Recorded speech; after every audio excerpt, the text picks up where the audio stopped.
E na próxima semana, o Congresso Nacional deve analisar uma proposta de emenda constitucional que pode retomar o pagamento do auxílio emergencial. Mas o valor a ser pago para cada beneficiário deve ser menor em relação ao ano passado. Tanto na Câmara quanto no Senado, diversos projetos propõem pagamentos entre R$ 300 e R$ 600. Mas o governo federal sinaliza a possibilidade de pagar cerca de R$ 250 para um público inferior ao de 2020. Se aprovado, além de ajudar os mais necessitados, o auxílio deve injetar recursos na economia brasileira.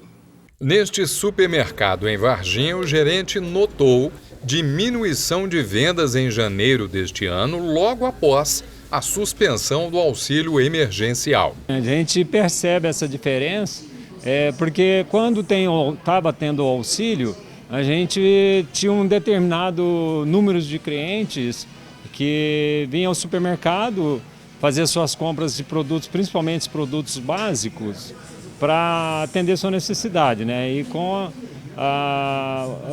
o fim do auxílio, a gente sentiu sim falta desses clientes, a gente percebeu uma certa queda nas vendas devido ao encerramento do auxílio. Promoções tentam atrair a clientela e manter as vendas na loja. Com a volta do auxílio do governo federal, a expectativa é boa, diz o gerente. Como a gente já previa essa queda, a gente acaba fazendo outras ações, né, com outros setores, outro departamento para suprir, para atender sim a nossa venda, porque a gente tem uma meta e a gente tem que cumprir, então para isso a gente tem que forçar a venda, fazer mais promoções, uma coisa assim para poder não deixar as vendas caírem. Com a volta do auxílio a gente fica um pouco mais tranquilo, porque a gente sabe que os clientes vêm ao supermercado para gastar esse auxílio, né? Que acaba sendo muito útil, né, para essas pessoas mais afetadas com a pandemia. Então, para isso, a gente prepara também ações ou promoções para atender também esses clientes. Este economista, professor na Unifal em Varginha, analisa que os impactos do auxílio emergencial são super importantes para a saúde da economia no Brasil. Isso significa que esse dinheiro vai ser bom não só para as famílias, mas também para o comércio local ou de outras formas, porque vão vender para essas famílias. Portanto, esse comércio, essas indústrias conseguem manter o seu nível de emprego, né, seus empregados, tá? E, portanto, geram renda. Ou seja, esse auxílio emergencial não é bom apenas por um aspecto social, de assistência social, não. Ele é importante para fomentar a própria economia que não está conseguindo andar por si só, tá?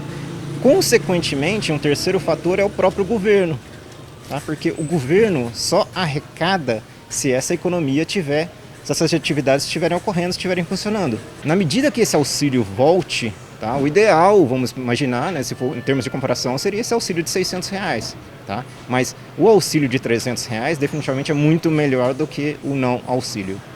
Juliano teve carteira assinada por um longo período, vendia colchões, era vendedor e de repente chegou a pandemia e mudou tudo. Se viu desempregado. O auxílio emergencial do governo ajuda, mas não basta.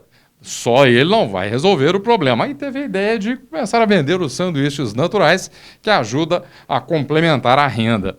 Foi isso, né? De repente, de uma hora para outra, você se viu sem um emprego e isso é difícil, né? Sim. O que acontece é que desde jovem, né, sempre trabalhando de carteira assinada, eu sempre fiquei muito seguro diante dos direitos que eu teria, né, após o desemprego. Mas com essa pandemia, acabou que me pegou desprevenido, né, e a minha renda caiu muito. E sem o que fazer, né, nós tivemos a ideia na nossa casa de fazer os lanches, né, e está sendo uma renda a mais para ajudar nas despesas em geral, né. Então, agora, com a expectativa do auxílio retornar, né, eu fico muito otimista. Eu tenho muitos planos para que as coisas voltem ao normal, né? Planos para que as contas voltem a ficar em dia. Para otimizar o auxílio do governo, pesquisar preços é a dica para esticar o recurso emergencial. Naturalmente, tem alguns preços que aumentam, enquanto outros não têm nem capacidade de aumentar, né? Então, assim, são as famílias darem, então, uma preferência para esses preços que estão mais baixos, né? Então, assim, fazer uma pesquisa no comércio local e regional, né, para ver como que esses preços estão variando e dar uma preferência, uma prioridade para esses preços mais baixos, substituir itens, né, que podem ser substituídos na medida que você consegue, digamos, uma eficiência maior dos seus gastos, né? Isso é a recomendação.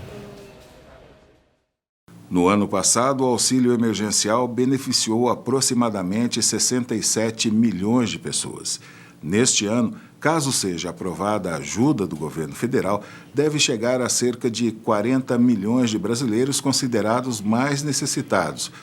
Para fazer esse corte, o Ministério da Economia realiza cruzamento de bancos de dados de cadastros sociais referentes aos últimos 11 meses.